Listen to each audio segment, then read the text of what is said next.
अस्सलाम वालेकुम दोस्तों मैं हूं प्रवेश संधीला। दोस्तों एक और धमाकेदार वीडियो, शायद असर तो को पड़े ना, ऑडियो का कोई असर तो पड़े ना, क्योंकि पढ़ नहीं सकता इसलिए कि वो इमरान खान साहब की कौमी असम्बली के स्पीकर असद कैसर साहब की है।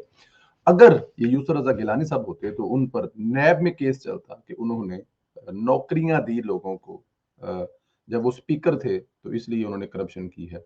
अगर वो याज सादिक साहब होते तो भी उन पर कोई ना कोई केस बन जाता, क्योंकि वो नवाज शरीफ साहब के दौरे हुकूमत में कौमी असम्बली के स्पीकर थे। लेकिन यहाँ पे असद कैसर साहब क्योंकि सादक और अमीन इमरान खान की हुकूमत में अब स्पीकर हैं, तो वो अगर अपनी पसंद से जो उनके पास बजट पड़ा हुआ है अपनी पसंद के बंदों को देते हैं तो कोई फर्क नहीं पड़ेगा। खुदा की जात उनसे कोई बड़ा काम लेगी। और वो लोगों का हक भी है, राइट भी है, क्योंकि असद कैसर साहब कर रहे हैं। बलदियाती इलेक्शन जो केपीके में जबरदस्ती करवाए जा रहे हैं सुप्रीम कोर्ट की तरफ से, जो कि वहां की हुकूमत करवाना नहीं चाहती, क्योंकि उनको पता है कि पल्ले है कुछ नहीं उनके। अब इलेक्शन जो है वो जाहिर है पैसों से लड़ा जाएगा, और पैसों की बोरियां जो है वो हुकूमती अरकान अरकान खोलेंगे। उसकी छोटी सी झलक ये आपको सुनाते हैं, जिसमें असद कैसर साहब क्या फरमा रहे हैं, ये सुनिए जरा। स्पीकर कौमी असम्बली असद कैसर की एक वीडियो जो है वो सामने आ चुकी है, जिसमें वो वोटर्स को तरक्याती स्कीमों का लालच देकर पीटीआई को, अपने कारकुनान को भी पीटीआई को कामयाब बनवाने की तरगीबात दे रहे हैं। सुनिए। ټول نن بیا خبر تاسو ته مې چې تحصیل شیټ زموږ ټول په ټول غټ امپورټنت دی که تحصیل شیټ خدای مکه مونږه لوز کړ ډېر نقصان به وشي او دویم چې کوشش دا وکړي چې تاسو په هر ویلیج کونسل کې چې خپل ناظم راولي. اوس ما ته ځای په ځای یو ځای شکایتونه راځي نو هغې په وجه باندې پارټۍ ته هم نقصان رسي او دا چې کوم ملګري دا وایي نو هغوی ته خپله هم نقصان رسي. ګوره زما لپاره خو تاسو ټول چې ډېر عزتدار یې، زما لپاره ټول تاسو ډېر قدردان یې، که سړی ممبر دی او که ممبر نه دی. زه خو هر یو سړي لپاره دغه دی او زما خیال چې د ممبرۍ کې به څومره فنډ میلاویږي. شکر الحمدلله چې اوس موږ صرف چې کوم ټینډر کړي د ډای ارب روپو خو موږ نوی ټینډر په پروسس کې دي چې دا به جنوري ټول ورکړی شوي که خیر او د دې نه 70 کروڑ روپۍ ما سره اسې هم پرتې دي. نو زما خپل خیال دا دی چې هر یو کونسل نه به زه سپیشل پیکیج ورکوم او هغه به د کونسل د ټولو ورکرانو په خوښه باندې ورکوم. لکه هغې کې به صرف چې ناظم او دغه نه وي، ټیک دی، د هغې به یو ځل خپل حیثیت وي، خو هر یو کارکون ما لپاره ناظم دی. هر یو کارکون به ما ته دې کې ځان ښیي. دا موږ د دې علاقې د ترقۍ دپاره، د علاقې د پرمختګ دپاره کوو. जी सर, असद कैसर साहब फरमा ये रहे हैं कि प्रोसेस है, जनवरी तक जारी भी हो जाएंगे, और वैसे भी मेरे पास 70 करोड़ रुपए पड़े हुए हैं। मेरा ख्याल है कि हर यूनियन काउंसिल को मैं एक खसूसी पैकेज दूंगा, वो तमाम वर्कर्स को अपनी पसंद के मुताबिक दूंगा। लेकिन मेरे लिए हर हर वर्कर एक नाज़म है, और ये इलाके के लोगों की बेहतरी के लिए किया जा रहा है।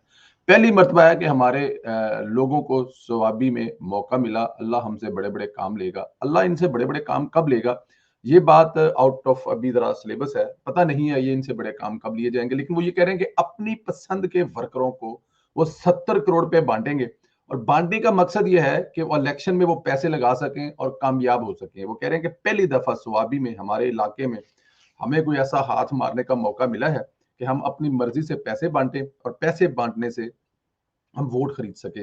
इमरान खान साहब ने क्या इन्हीं चीजों के खिलाफ मेरे और आप जैसे नौजवानों को भड़काने की कोशिश नहीं की थी? क्या ये नहीं कहा था कि पैसा या ये जो डेवलपमेंट के फंड्स होते हैं, ये कौमी असम्बली और सूबाई असम्बली के हाथों में नहीं होने चाहिए, ये हुकूमत खुद डायरेक्ट करे?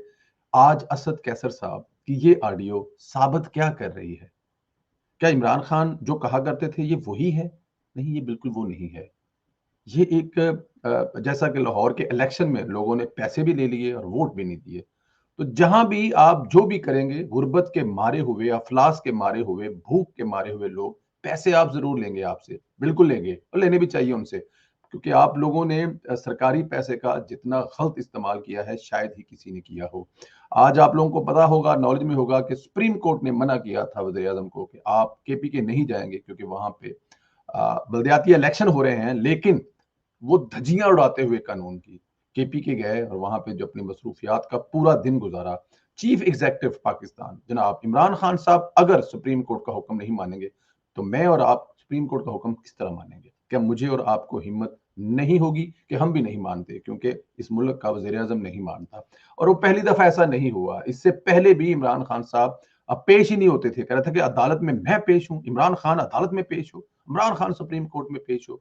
तो जनाब ये है वो करप्शन जो इमरान खान साहब और उसके वज़रा कर रहे हैं। पता नहीं कितने 70 करोड़ रुपया असद कैसर साहब के पास पड़े होंगे। असद कैसर साहब का किरदार वैसे भी किसी भी तरह से कौमी असम्बली के स्पीकर का कम और थानेदार का ज्यादा लगता है। इससे एक तरफा जो सिर्फ अपनी पार्टी का एक एमएनए है, स्पीकर जिंदगी में कभी नहीं देखा। इससे पहले भी स्पीकर आए हैं, बहुत आए हैं, बड़े अच्छे तरीके से उन्होंने असम्बलियां चलाई हैं, लेकिन असद कैसर साहब का रवैया, असद कैसर साहब ने जिस तरह एक वर्कर होने का सबूत दिया कौमी असम्बली में, इसकी मिसाल पहले कभी नहीं मिलती। और आज एक नया धमाका कि जनाब कह रहे हैं कि मेरे पास 70 करोड़ रुपया पड़ा हुआ है और वो मैं अपने लोगों में बांटूंगा, जो लोग मेरी पसंद के होंगे मैं उनको आगे लेके आऊंगा और पैसों के बल पर इलेक्शन जिताऊंगा। उम्मीद करते हैं कि इस पर इलेक्शन कमीशन ऐसा ही एक नोटिस लेगी जैसा नोटिस उन्होंने फॉरेन फंडिंग पे लिया हुआ है, एक ऐसा ही नोटिस लेगी जैसा उन्होंने फैसल वाडा की नाहली पे लिया हुआ है, बल्कि हो सकता है वैसा भी ले लें जैसा उन्होंने ढस्का के मुजरमों के बारों में लिया था। कुछ इस किस्म का नोटिस लेगी और उसके बाद बस फिर खुडे लाइन, क्योंकि ताकतवर है, इस वक्त इक्तदार में है, कौन उनसे पूछने वाला है। लेकिन ये इक्तदार सदा नहीं रहना।